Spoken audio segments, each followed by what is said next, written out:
Okay. Okay, garden talk is starting. Come on, people, we have a garden talk.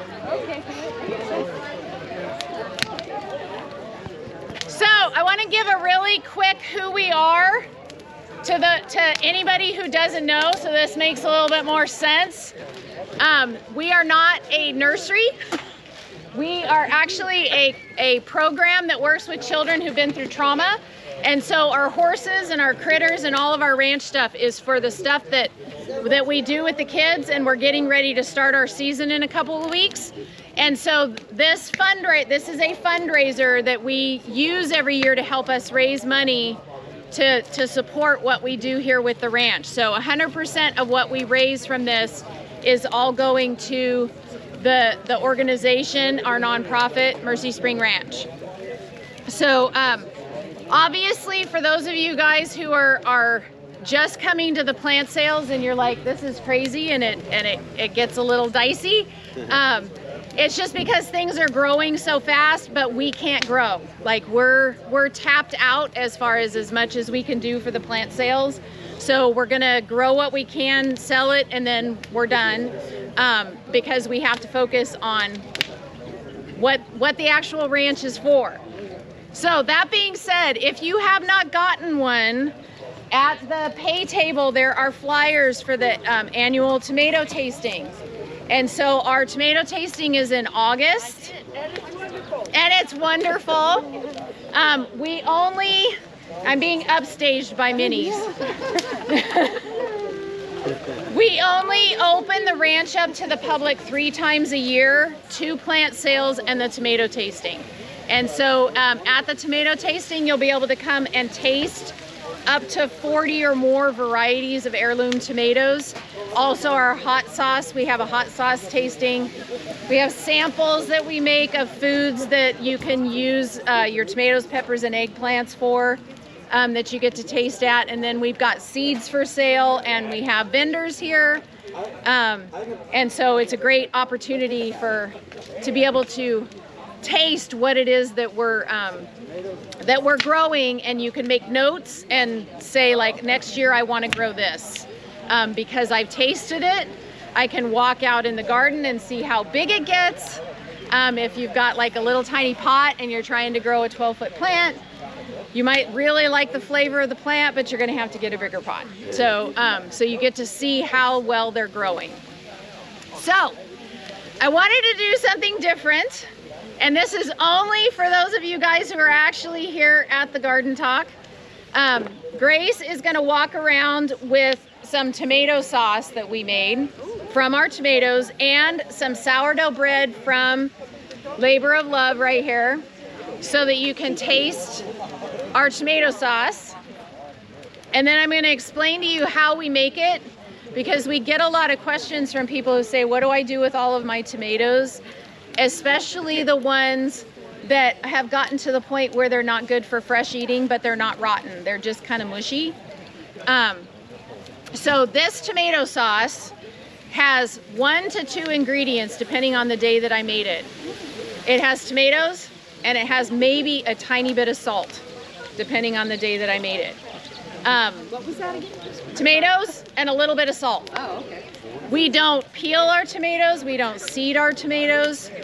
When we are gathering our seed, so we save seed, we bank seed, which is one of the most beautiful things about growing heirlooms, is that you get to bank your seeds and you can grow them out the next year and get exactly the same tomato you had the year before. So when we're in the season and we're banking our seeds, we're pulling in, like, we have pink tape that we tie to each plant that has not had seeds banked yet.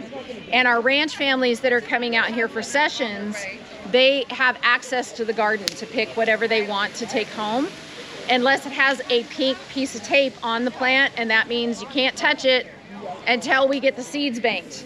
And the reason that we do that is we want the best representative of that particular variety to save seeds from, so that it passes on its genetics at its best. So imagine you have this tomato that's this big around, and it's absolutely perfect and beautiful. Everybody wants it. And so we have to mark that as not pickable because we need it to save seed, but we can't save seed until the plant is, or the tomato is past the point of being good to eat, fresh. So we end up, as we're banking seeds, we end up with these beautiful tomatoes that are just too mushy to eat fresh. So we keep them in Ziploc bags. We just get gallon Ziploc bags, and if I have like 3 tomatoes that day, I pull the bag out of the freezer, I put those tomatoes in it, flatten it back down, stick it back in the freezer. Sometimes I'll fill 3 or 4 gallon bags in a day, depending on how many seeds I'm saving. And then when the season winds down, we pull all these frozen bags out, throw them into a pot, cook them until they're like boiling, and then we pull them out and run them through a high-powered blender, so like a Vitamix type blender. And that's what pulverizes the seeds and the skins, so that you don't have little pieces of seed and skin, but you don't waste all this time seeding and skinning your tomatoes. And you get all of the vitamins that are in the seeds and the skins in your sauce. So this sauce, once I've got it pulverized, I throw it back into the pot and it sits there and cooks all day long. And what a lot of people don't understand is this is every single tomato we grow. Paste tomatoes are great for making sauce quickly because they have almost no juice in them. When you're using fresh tomatoes, like for fresh eating tomatoes, they have a lot of juice, so it takes them longer to cook down. And that's really the only benefit of having a paste tomato to make sauce out of, is that it doesn't take as long for it to cook down because it has less water in it.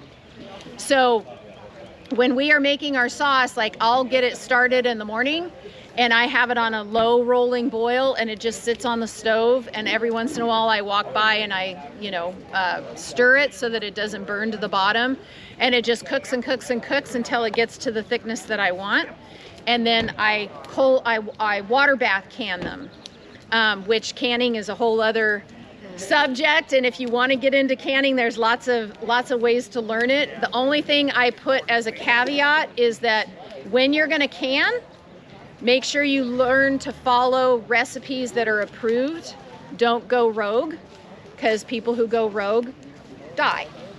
So it's not scary if you know what you're doing, but botulism kills people. Don't die, people. Yeah. So the nice thing about canning tomatoes is they're high in acid, and high acid foods can be water bath canned instead of pressure canned. And so having the tomatoes going into a can, like canning them in a water bath canner, is really easy to do because they're a high acid food. And then we put these into quart jars and we put them into pint jars for pizza sauce. So our pasta sauce and our pizza sauce are the same thing. We just can rarely use a whole quart jar for when we're making pizzas, so we put them into pints. Any questions on the sauce? So you mentioned paste tomatoes and the juicy tomatoes. Yeah. Are you selling paste tomatoes? Oh yeah. Okay. So like San Marzano, Russian Big Roma, any Roma tomato is a paste tomato. Plum tomatoes are also paste tomatoes. So we have like the San Marzano and the Russian Big Roma are our best sellers because they're indeterminate, meaning they're gonna keep setting fruit all season. But for people who want to can whole tomatoes or can crushed tomatoes, they want everything to set at the same time so that they can pull them off and can. So those are called determinate varieties, not indeterminate varieties, because they set all their fruit at one time. So Milano plum and then O'Laren red plum are 2 varieties that we sell that are determinate. So they're going to just set all the fruit and then they're just going to be done for the season. So for people who like to use their plum tomato or their paste tomatoes for like pico de gallo, like you wouldn't want to use a fresh tomato for pico de, or a fresh eating tomato for pico de gallo, because then you just get like runny pico de gallo. So using a paste tomato for that, and you're eating it fresh, if you have a variety that's indeterminate, then you're not having to can them. You can just use them fresh all season long. So that's the San Marzanos and the Russian Big Romas. The other thing too, that since I'm on it and it's in my head, If you've ever dealt with blossom end rot, which is where the blossom end of your tomato has a black spot at the bottom, and sometimes it's squishy and watery, and sometimes it's hard and crusty, that is not a disease. That is caused by a calcium intake problem. And it doesn't mean there isn't calcium in your soil. It more often means you've got your watering is inconsistent. And so the roots will shrink up when it's dry. And then when they try to open up when it's wet, they can't grab the calcium and bring it up into the plants. All paste varieties are the most blossom end rot sensitive. So usually if someone says I have blossom end rot, I can say, is it a paste tomato? And they say yes. It happens with other ones if you've got really, a real big problem with your watering. But it most often happens with paste varieties. So if you're seeing blossom end rot, you've got to fix your watering problem. You could also put calcium in the soil, but you're not going to know if you need it or don't need it unless you test your soil. And eggshells do not help you. It takes up to 10 years for an eggshell to break down enough for a plant to grab the calcium because the molecules are so big. So if you have an immediate blossom end rot problem, you need to get liquid calcium and pour it so that the roots can grab the liquid. Doesn't mean you can't put eggshells in your soil. It's just going to take 10 years before it's going to help your plants. So, won't hurt anything. Okay, we good? Okay. So, one thing I wanted to share with you, and when you start a lot of seeds, you think that this is like everybody knows this, and then I find out everybody doesn't know this, and so I'm like, okay, then I'll share it. So if you have seeds and you don't know what, like you're having a problem starting germinating them, and so like let's say you have a tray of 6-packs, and like our tray of 6-packs can fit 48 cells in it, and I put one seed in every single cell, and now I have this whole tray and the possibility of 48 plants coming up, and I get 2 plants. That would tell me I have really bad germination for this variety, and it can be for many reasons. It can be how your seeds were stored. It can be the medium that you're using to start the seeds. It can be how warm it was, how cold it was. There's a lot of different reasons, but if it's because your seed is losing its germination and different seeds lose it sooner, rather than wasting a whole tray to try to get seeds started, you can start them in a Ziploc bag with a wet paper towel. And this is like the most common way that people check their germination on their seeds. And so like if I have a whole container full of seed, like I'll use as an example, I have a ton of arugula seed. I love arugula, but it like fills half of a Ziploc bag every year. So I've got a lot of arugula seed. It's not a waste for me to throw a bunch of arugula seed in here and then cover it up and stick it on there and have it germinate and go, oh, I've got about a 60% germination, and then throw the bag away. But if you've got 10 seeds left from a variety you really love, and you're like, I don't want to throw these things away, but I need to find out if they're going to germinate, you can start them in here. This is just a folded up paper towel that's wetted with water, and you need to, if you're on city water, you need to get distilled water, because city water has chlorine in it, so it can make it a problem for them to germinate. So just get distilled water, and you want to wring out the paper towel enough that like if you hold it up, it's not dripping wet, but if you squeeze it, it's got water still left in it. And then you just lay the paper towel open. I'll show you. And half of it you're going to sprinkle your seed on, and then you're going to fold this over, pat it down, stick it in your Ziploc bag, and I do it with the open side this way so that I can just peek inside the bag, and then just flatten it down, take the air out, and set it someplace warm in your house, and wait depending on the seed you're germinating, sometimes I get germination in 3 days. If it's arugula, it's 2 days. If it's tomatoes, it can take 7 to 8 days. And then when you pull it out and you open it up, you have these little roots that are coming out. The root comes first.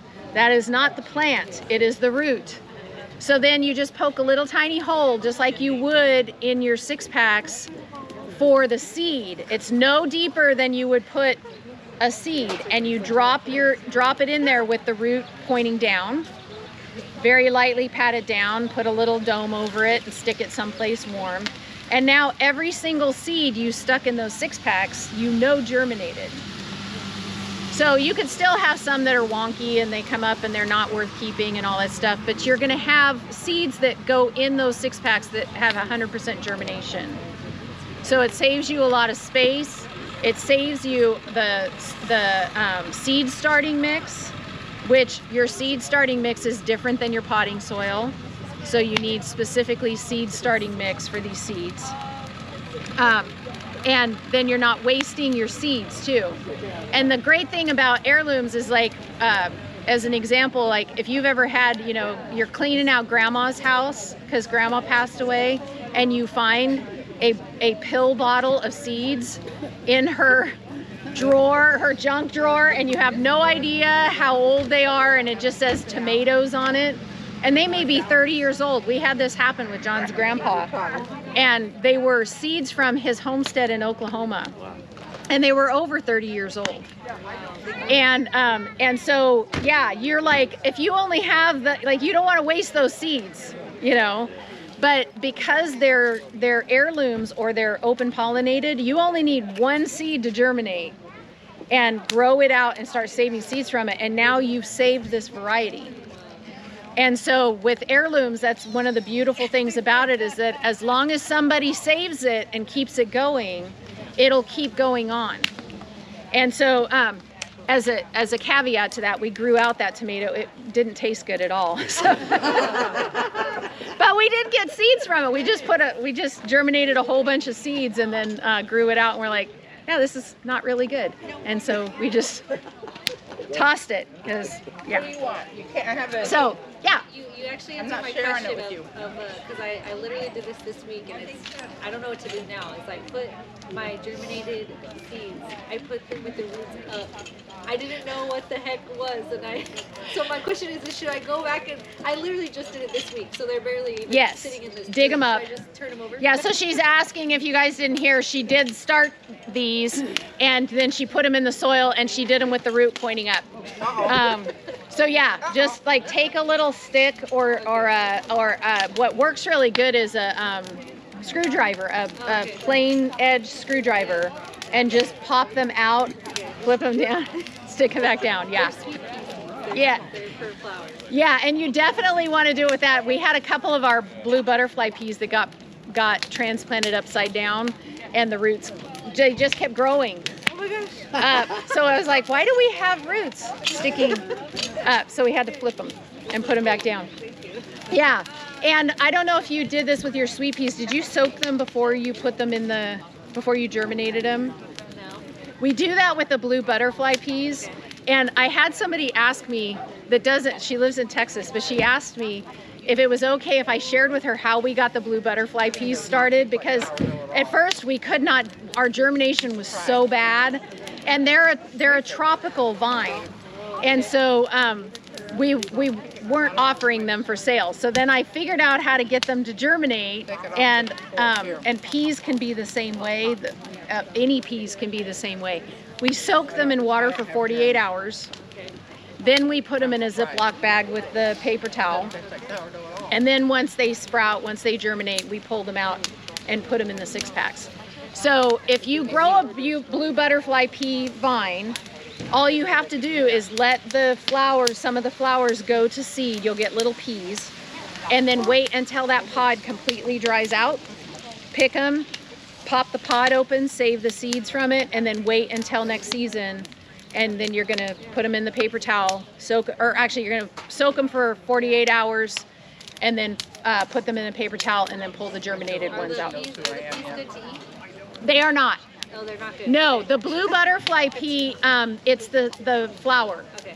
So you can eat the flowers. What most people do is, what they're used for is you dry them and make tea.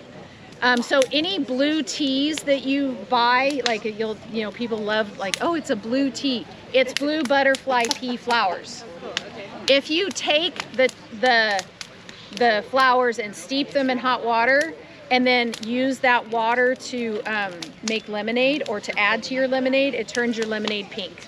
Oh, cool. So they're really cool. And then there's all kinds of medicinal reasons to actually drink the tea, because the flowers have really good health properties to them. And they're gorgeous. And if you ever come to our tomato tasting and you see on the back side of our compost pile over here, they completely cover the back of the fence of the compost pile, so it makes it look beautiful, even though it's just full of compost on the other side. So, and so every year we grow them, and I put 6 of them across, I think it's like a 8 or 10 foot length, 6 vines, and by the end of the summer, the whole thing has swallowed the fence. So it doesn't take very many of them. Is it like the morning glory where it'll drop the seeds and potentially grow back? I've never, no, because they're tropical, they won't germinate unless you, like, they're difficult. And I think our zone doesn't work for them. And as soon as we get a freeze, it's going to kill them. And so I have had seeds get on the ground. I didn't clean them up, and I've never had one sprout. So I think you'd have to be in zone 10, 11 in order for that to work. So yeah, no. Also good to know that It won't take over. your yard or your. It won't grab your house and pull it down. Yeah, no. They're a voracious vine, but they only have one season. So yeah. Yeah. Okay, any other questions? Okay, so what I thought, one of the things that we learned, oh, real quick, if anybody needs these, this is the fertilizer we use for our tomatoes, peppers, and eggplants. It's a spike. We always save the empty containers so that if somebody's like, I want to know what to use on mine, we really like them because they're time released. So we put them in when we plant, and then we put in about halfway through the season, we go in and do it again. And there's 50 of them in each package. 8 of them go for every tomato, 6 of them for every pepper or eggplant. And so they're just really easy, and we use the organic ones. They also have one that is a non-organic, but everything we do is organic. So these are getting harder to find, and you're welcome to take these because they're empty. But they're getting harder to find. Like Home Depot used to carry them. They don't have them anymore. Walmart has them online, but they almost never have them in the store. Because I order such large quantities of them, I buy them online and just have them shipped to me from Walmart. But Walmart has the best prices. They just don't often have them in their store. So, yeah. So, okay. So this is where you guys get to participate. We have over 200 varieties of heirlooms that we're selling throughout the season. And if you are following us either on social media or on our emails, you've learned that this year we cut our pre-orders off on March 1st. We are trying to move more and more towards not having pre-orders at all. In order to be able to produce more plants, because pre-orders take us a really long time to process a pre-order. And where at the sales, all we have to do is put them out on the table and they sell. So we're trying to move away from the pre-orders and move more towards just having the sales. But we have a whole lot of plants on this list. And so if you go to our website right now and you click, we left the list up, but it has a watermark across it that says pre-orders are closed. But we did that so that you can still see what it is that we're growing, and because a lot of times people lose their tags and they're like, I can't remember what it's called. And they can look through the list and see if they recognize the name. But those little cards and descriptions that are on the tables out here, the people who are placing pre-orders don't have that. They either know exactly what they want or they're Googling every name so that they can find that information. And that information that you will find online is exactly what's on our cards. It's not our notes. And so like we will read them sometimes and say, well, that isn't what it's like at all, because we're growing it in our area, it's in our soil. And so we have different, you know, ways that things produce here. So as an example, Pineapple Pig got taken off the list this year. Since we've moved to this property, because it's completely different from our other property, we've found that there are some varieties that we've grown for years, we can't get them to grow here. And so it doesn't do us any good if we can't bank seeds to then grow them out and sell them, even if they do well for somebody else. So Pineapple Pig was one that we crossed off this year because we tried 3 years in a row.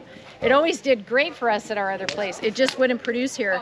So we crossed it off to make room for something else. And I had one person that emailed me and said, why isn't Pineapple Pig on the list? And I'm like, I couldn't get it to grow here. I finally had to cut it. And she's like, but that was one of my favorites. And I'm like, well, you might want to order seeds and start growing them out, because I just can't get seeds for them because I can't get them to grow.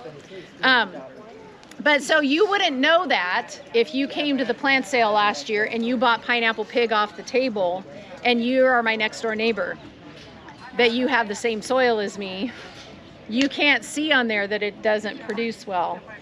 And so what I wanted to do was give you guys an opportunity. If you're like, I just bought this and I want to know, how does it do for you?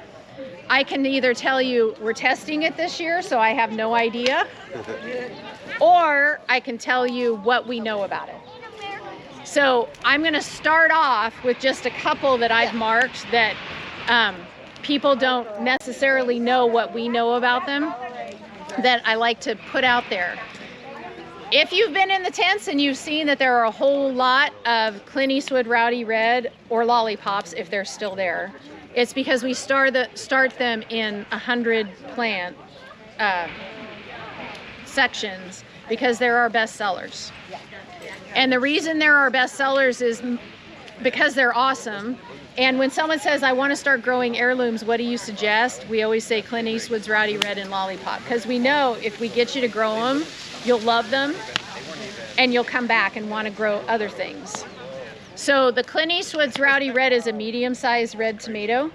It is a very tomatoey tasting tomato. So if you're like, I want something that tastes like my great grandma used to grow, and I want it to taste like an amazing tomato. It produces a ton. It doesn't crack. They're perfectly round. They look like something you'd buy in the store, but you will never find anything in the store that tastes like a Clint Eastwood. And they grow in all different kinds of conditions. I've had people up in the Sierras grow them. People in the Bay Area grow them. We grow them in the heat.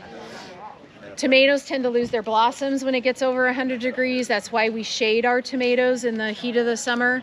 And Clint Eastwood is almost always holds its blossoms even in extreme heat. So it's like it just handles a lot of different conditions. And then Lollipop is a little yellow grape tomato, cherry tomato, that is really high in sugar. And it's the one that when we have children out here in our program that say, I don't like tomatoes, we go, well, I'm just going to set this on the table, and we go do stuff. And usually by the end, the little bowl is empty. And now they like tomatoes. So that's a great way to get kids to start eating fresh tomatoes. And it's honestly, there are a lot of people who say they don't like tomatoes. They've never tasted a real tomato. The only thing they think of with tomatoes is that thing they put on my sandwich at Subway and the thing they put in my salad at a restaurant, or what got bought at the store, and it tastes like styrofoam. So why would you want to eat it? So we're trying to reintroduce people to what a tomato is supposed to taste like, and those two are they're just hardcore, like you're gonna get hooked. If you grow them, you're gonna love them, and then you'll want to grow other things. Some of the other ones that are really big sellers for us because they're easy to grow are Good Old Fashioned Red. The two that I mentioned earlier, the San Marzano and Russian Big Roma, are the top ones for paste tomatoes that are indeterminate. And then we get into the ones that are a little bit weird, that we need to convince people to try them because they look at it and they go, that looks weird. It's not round, it's not red, it's not perfectly shaped. So it looks weird. So one of the ones that we brought up at the tomato tasting, that we've been growing heirlooms for over 30 years. It's over 30 years now. Yeah. Maybe. We haven't been selling them, but we've been growing them. Well, yeah. And I still don't understand how this tomato works. So if it's blowing my mind, it's weird. So it's called Golden Hour, and it is a micro tomato. It just came out 2 years ago, and we tested it, not last year, we tested it the year it came out. So this tomato gets this high, and it's not determinate, which means that it sets its fruit all season long. But indeterminate tomatoes grow taller and taller and taller. This tomato doesn't grow taller. I don't understand how, but it doesn't grow taller. It sets more fruit than it has leaves. So when you're looking at it, you see this, it's a little Roma tomato. It's about this big. So it's smaller than an average Roma, but bigger than like a cherry tomato. And it's yellow with pink striping and the blue anthocyanin top on it. So it's absolutely beautiful. The plants, I have yet to figure out a way to stake them. And you would think a plant that small shouldn't need to be staked, but because it has so much fruit on it, they fall over. So I just let them lay there. We picked, and this is not an exaggeration, at least 30 pounds of tomatoes off of every single one of them throughout the season. Again, the plant is this big. Now, every variety has a that's super and a that's not super. The not super about Golden Hour is that because it is a Roma variety, it tastes its best when it's been cooked. So it's not horrible when you eat it fresh. It just, compared to so many other heirlooms, it's like, eh, but it's not intended to be only eaten as a fresh eating tomato. So at our tomato tastings, where people are just looking at this tomato and tasting it, they're like, eh, like, it doesn't taste that great. But it's, I'm telling you now, the reason it's amazing is because it's a cooking tomato. It produces a ton. You can pick everything off of it and it will just immediately reflower. I don't know how it does that because it doesn't grow new growth. It just reflowers and sets a whole new amount of tomatoes. If you're picking them a little bit at a time, it'll just shoot off a little thing with flowers on it every once in a while. And it'll just keep doing it all season long. So are you selling those now? Okay, you stumped me. I'm trying to remember. I don't think they were ready for this sale. I think they're coming up for the next sale. Yeah, so that's Golden Hour.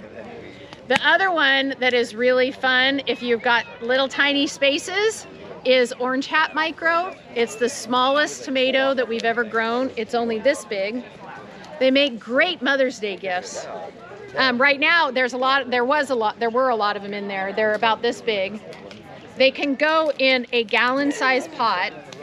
They set so much fruit. It's a little orange cherry tomato. They set so much fruit that you can use them in your flower beds as flowers because the orange fruit looks like flowers. So this year we're gonna actually put them in our herb garden all the way around in the circle in the garden, so that it adds some color in the herb garden, and it'll give, because usually we just grow one, and by the tomato tasting it's like fried because it's been hot and I've been moving it around places. So this way we'll have multiple ones and hopefully have enough to put in the tomato tasting. But people always ask us at the tomato tasting, but how does it taste? Because we never have enough of them to have them in the tomato tasting because they're this big. They taste really good for a little tomato that only gets this big. Like, they're not going to beat Lollipop in the taste test, but they've got a lot of flavor. It's not that they're not flavorful, they're just not super high in sugar. But if you don't have a lot of room and you want fresh tomatoes, they're better than anything you're going to get in the store. And they're just absolutely adorable. So I've kind of given you an idea of what I'm talking about here. So is there a tomato you want to know more about? Because I've got others, or pepper or eggplant. I've got others I can tell you about, but I don't want to do that if there's certain ones you want to ask about. What's the best purple black tomato? Okay, the question is, what is the best purple black tomato? So those are two different. There are purple tomatoes and black tomatoes, and the name doesn't always tell you. Aunt Jenny's purple is not purple. I didn't name it. So I don't know why it's called Aunt Jenny's purple, because it's a red tomato. But black tomatoes most black tomatoes are from the Baltic region. Black tomatoes are considered the most flavorful tomatoes out there if you're wanting something that is a balance of acid and sweet. The more you get acid and less sweet, you have to really like tomato flavor, because you're not going to get the sugar on your tongue. And the blacks can go in that direction, where they're more acid than they are sweet, but it's like they almost taste creamy because they're so rich. So I would never, for people who are saying I want a non-acid tomato, I would say don't grow black tomatoes, because you're not going to find a non-acid black tomato. Is there one that would be dark? No, well, it's darker than a plain red tomato, but I think what you're getting at, I might be wrong, the anthocyanin, where it goes all the way through the middle. Okay, I'm glad you brought that up. This is the bane of my existence right now. So Baker Creek, who is the company that we order a lot of our seeds from, made a really big faux pas 2 years ago and put a tomato on the front of their catalog that was blue all the way through. And I can't remember what they were calling it, but it was the first all anthocyanin all the way through the tomato that was in existence, and they talked it up big. Well, Baker Creek only does heirlooms, open pollinated tomatoes. They say they were lied to, that the grower of this tomato told them that it was not a genetically modified tomato. It was. And the problem with genetically modified, number one, this is the first genetically modified tomato that in existence that the home gardener can buy. All the rest of them, you have to be a farmer, you have to buy them in bulk, and you have to sign an agreement that you will not save seeds from that tomato and resell it. And if you do, they will sue you. And my take on this is the only reason this company spent all this money, not Baker Creek, but the one that developed this, and I dare them to prove me wrong, because they will never make their money back selling the seeds to home gardeners, because it's like $20 for 4 seeds. And you're not allowed to save them and grow them out, because if you do save them and grow them out, you will get exactly the same tomato, because it's a genetically modified tomato. It is not a hybrid. If you do it and they catch you, they will sue you. And I believe the reason they did it is because that's how they're going to make their money. And everybody on social media is bragging it up. I got this tomato and I'm saving seed from it, and I'm sure some lawyer is marking down their name, and that's how they're going to make their money. Once Baker Creek found out, they were contacted by the company and said, you can't sell those, we'll sue you. Baker Creek had them tested and found out that they were genetically modified, and so they pulled them, and they're still getting flack for it. So if you want to grow a genetically modified tomato, you can order them from the people who developed it. If you research online, you can find them. And it's, like I said, $20 for like 4 seeds. You can grow them, but obviously we don't want to do that. So the other tomatoes that you're talking about, like even the ones where they've gotten a really good anthocyanin that covers most of the tomato, it is only in the skin. It doesn't go through to the tomato. So like Black Beauty and Blue Beauty, those are anthocyanin tomatoes. This goes back to the names don't make sense. Black Beauty is not a black tomato, it's a blue tomato.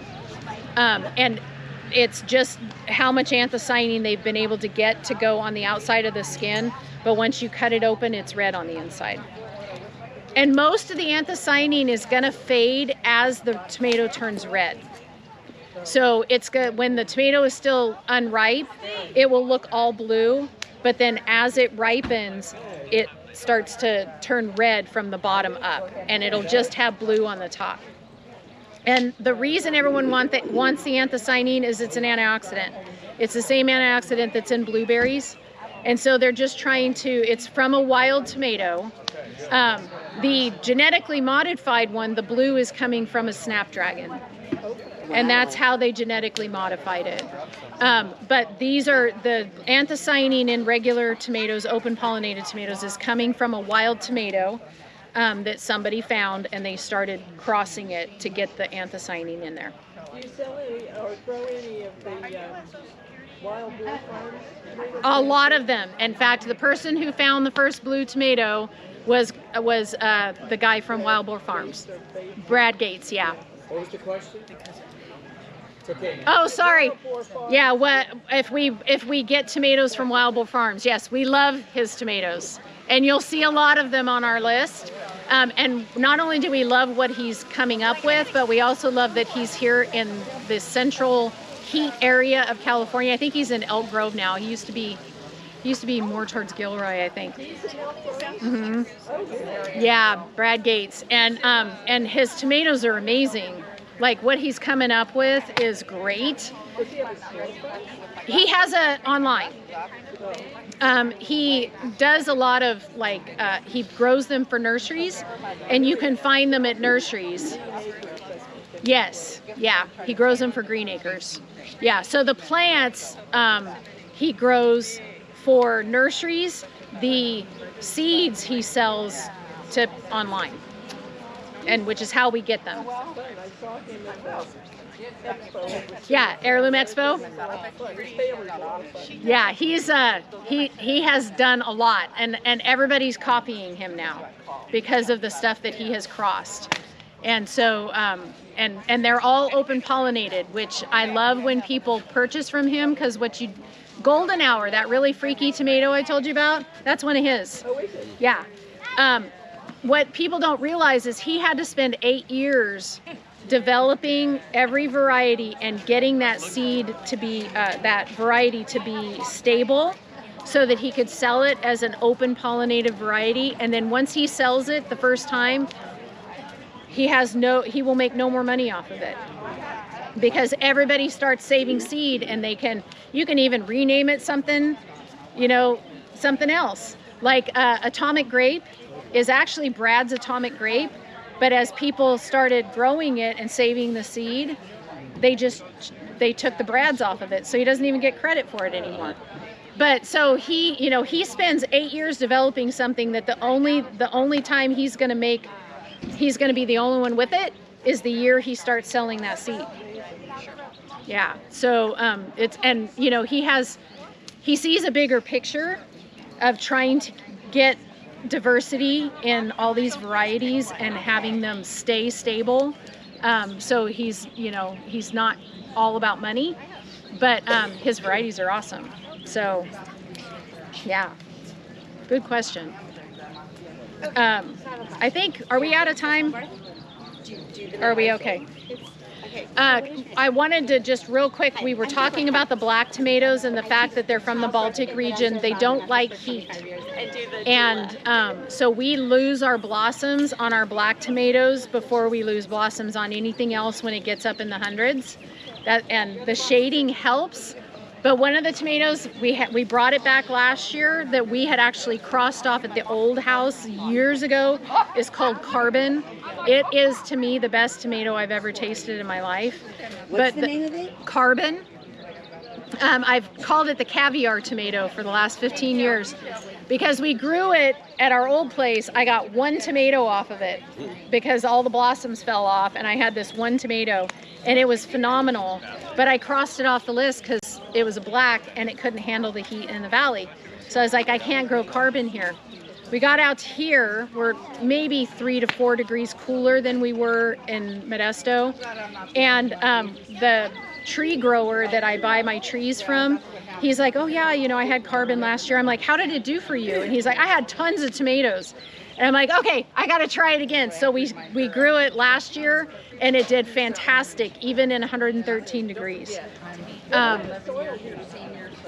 We are sandy, like beach sand sandy. You know how much it rained yesterday? No puddles. There's a little tiny bit of puddle. This whole driveway was underwater yesterday. So it's great for drainage. It's not great for holding water. How long did you want to go? An hour. Okay, you got 15 minutes. Oh, sweet. So that's the whole amending that we're doing.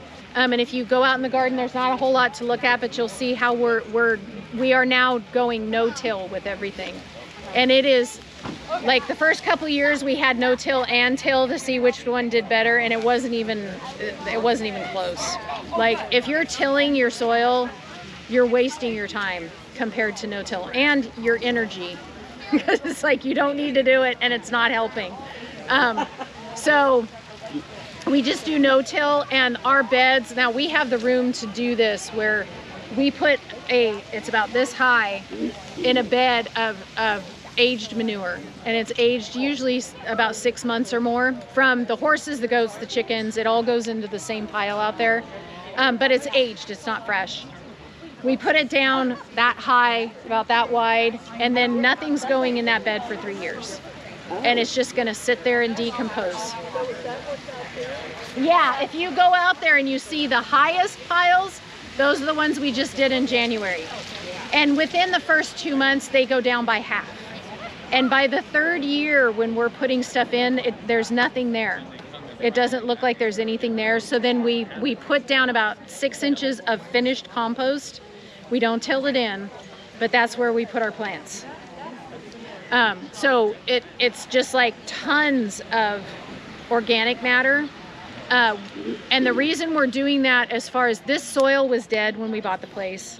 It had been farmed in almonds, commercially farmed for 35 years. And we're not really sure what was done with it before that, because the house was built at that time. So before the 35 years, this property belonged to one of these other houses that's around here. So it had not been amended. It was all like chemical fertilizers, chemicals being put into it. It was some of the most dead soil I've ever seen. The only thing living in it was weed seeds and root knot nematodes, which are horrible for tomatoes. And so we had to make big changes quickly in order to turn it around. And I read UC California Chico, there was somebody did an article or a paper on how to amend sandy soil to turn it into loam. And it was 300 pounds of organic matter per 100 feet. And I like nearly fell over. I was like, holy smokes, like, we're wanting to, like, our pastures and our alfalfa, like, they're still in this horrible soil, and we're fighting everything. Our alfalfa is starting to do better, but it's like I can't put 300 pounds per 100 square feet on those fields. The only place I can do it is in the garden. And so that's why we're putting these huge mounds of poop in there and just letting it sit and decompose. And it takes 3 years to do that? It takes it 3 years to go from approximately 300 pounds per 100 square feet, which is, that tall, down to where it's soil. It's now compost and soil that I can put plants in it.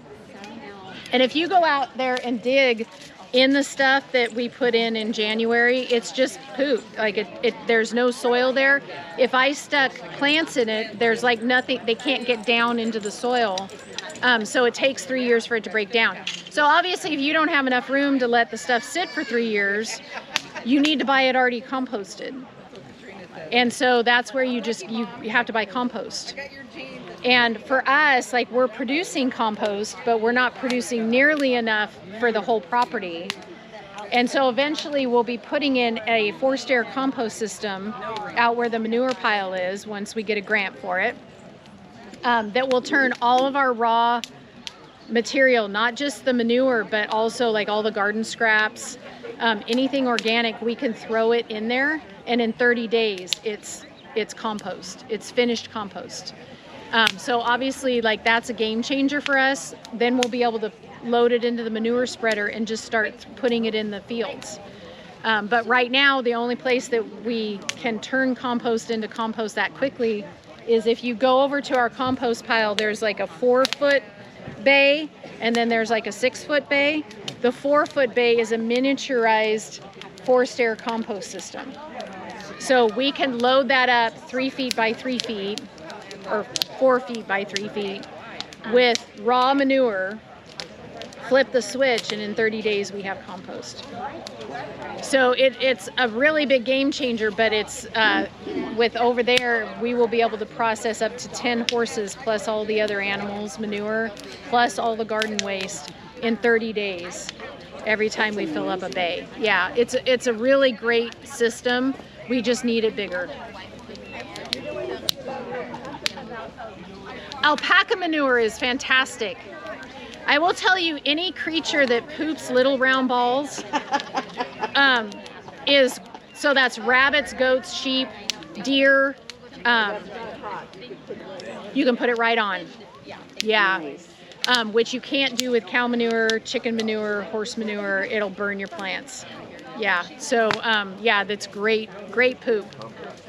Yeah, if you know anybody with rabbits that is like looking for someone to take their manure, their raw manure, take it, because you can just put it right onto your piles.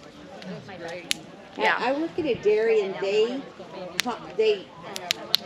as they clean the pens, all that goes into big ponds, and they scrape the top off, which is the solids, but it takes about a year. Right. And they rotate it every day. Yeah. You know, and for it to break down to where you just, it's just. It looks like dirt. And it smells like dirt. It smells like. And that's what, like, you'll hear people say, well, I bought compost from the city. Don't ever do that. Yeah. Worst stuff in the world. But if you ever buy compost, even bad compost, and it smells like anything other than dirt, it's not composted. And it's going to burn your plants. So once I even cut that by 50%. Yeah. Yeah. That stuff, and a lot of the dairies you'll see now, because they're making money on their manure, they can, a lot of the dairies are going into worm farming, vermicomposting. And that's why you'll see at the dairies those big long rows where they're piling up the manure. And then sometimes you'll see like raw vegetables sitting on top, because like the supermarkets will give them their rotten stuff. Yeah. And they lay it on top. They're growing, they're producing worm castings. They've come out to the dairy wanting to sell that process. Because there's a lot of money in worm castings. Yeah. Yeah. And so, like, what if you've got an endless supply? And I remember the days when dairy farms didn't know what to do with their manure. And now they're like, I know. line up and pay me money, people. And the ones that are doing their own vermicomposting, like, they're getting to keep all the money. If they're just selling the raw manure, they don't get to keep all the money. They just have to put the money into, and the space. Yeah. Into running. But our big compost side, the 6-foot side, is vermicompost. And that's why we sell worms here. Because we're like, if you're not worm composting, like if you're trying to turn over your compost pile, either you have a young back, or and a lot of time on your hands, or you're like, you don't know about worm composting, because the worms do all the work for you. Yeah, they're in little containers over there. It's amazing, because I mean, with 2 of our granddaughters, they would go out in the garden, and I'm like, okay, well, let's get this weeded. The earthworms that come out of that soil are as fat as my pinky, and they're so long. And they're like, I got an earthy. Yeah. And I'm like, okay, put it in a pot. But here's the crazy thing. Earthworms aren't efficient. Red worms are efficient. I mean, the earthworms are great, especially if you fish. Yeah. But they're great. I mean, they're also great for your soil, but if you're trying to use earthworms to make compost or to make worm castings, they're not efficient at all. And you sell the red worms? The red worms. And you will take one of those containers, and this is not an exaggeration, you can throw it into that little container, I fill up my 6 foot by 4 foot with raw manure, that much worms, dump it on top, and in 3 months the entire pile will be almost nothing but worms. They reproduce so fast that the only time they slow down reproducing is if you let the pile dry out or if they run out of food. So can I just put them in my dirt? You can. Is it a waste of? It's a waste of the worms. Yeah. What you need, if you've got a small area and you don't have a place for a compost pile, get or make, Google a worm composter. You can make them with plastic tubs. If all you're putting in it is kitchen scraps, and just like put it somewhere that you won't forget about it. Keep the stuff moist and keep it fed. You know, they've got to have food because they're constantly going to eat, and as long as the stuff is moist and they've got food to eat, they'll keep reproducing. And so eventually, like, you can put raw stuff on top and come back 3 days later and they've eaten it. So would you start them like, if I put them in a plastic tub and I just put some compost or dirt or whatever? It'd be better to put compost. Don't use any dirt at all. Just use like material, like for us, we would use manure, but like all that's going in our pile, our vermicompost when we start it, we use the tractor. It's just raw manure. We're just bringing in fresh manure, piling it up until it gets to 4 feet. So for you, like, you would want something that is not composted down because that's their food. Right. But it has to be something they can wiggle through. Right. And so like raw vegetables, they're not going to be able to wiggle through. So they need some place to wiggle through and then start throwing more raw stuff on top as they eat it. So if I brought home like already what I would put in my garden, the cow poo. Yeah. Which it smells like dirt or whatever, but start that as the base and then put. It would take up vegetable scraps room. on If top? you started with the stuff that smells like dirt, it's taking up space that raw stuff could take up. So you could do it, it's just that it would be better to have the stuff that still stinks. That's easy. Yeah. Because That's that's got a lot of food in it. If it's already composted down, it's not food, it's just a place to live. Just scoop up those cow pies and throw them in there and then put the worms on it and then vegetable scraps and Yep. just keep. And you can throw some more cow manure in there when, if I need more, if I want to make more. Now, the nice thing about the pre-made worm composters is they've got these fun little trays that you just pull out and all the castings are in it. So you don't have to dig through your tub to get the castings out and sift the worms through. It basically just has the castings fall into a tray. Okay. That's the fancy, if you want to spend the money on them. But otherwise, like, I know lots of people that just use sweater tubs. And you just don't want anything that's more than 18 inches deep because they won't go further than 18 inches. So like my pile that's 4 feet high, they're all up at the top breaking this stuff down. And then when they break it down, I remove it. And then they go down further and start breaking that stuff down. And some of it's breaking because it's such a big pile, it's breaking down naturally anyway. Yeah. And then also they don't like citrus and they don't like onions. They won't eat them. It doesn't hurt them. They'll just eat around them. So if you throw ground up eggshells in there, is that they'll work around it. they'll work around it? Okay. Yeah. Oop. I think the dog set it off, maybe. He's like, what happened? Yeah, so that's not going to help break them down. Okay. The best way, if you're trying to break eggshells down and it's still not going to be broken down enough for your plants this year, is to run them through a blender with water. Oh. Yeah. I grind them up to a fine powder Yeah. and then throw them out there, and I just do it randomly. 1 minute. Okay. Yeah, you can. It's not hurting anything. It's just it's not available to your plants. But grind them up. It'll help it break down faster than if you put just a hand crushed shell. If you grind them up fine, you can grind them up in the blender and you're still, the solids that are left, like the liquid that's in your blender, will have some calcium in it, but the solids that are in your blender still have to decompose Yeah. for the Okay. plant for it to be available to the plant. So just grind them up with some water Yeah, and and throw it out there. okay. Yeah. Yeah. Yeah, but the worms aren't interested. They'll just work around it. Yeah, but they are very efficient, incredibly efficient little creatures. That's amazing. I'm gonna research that. Yeah, That's pretty cool. yeah. They're honestly, they're a game changer. So red worms, red worms. Okay, you guys. I want to say hi to you before I leave. Hold on just a second because he's got to turn this off. So I think we're good. Okay. Thank you guys.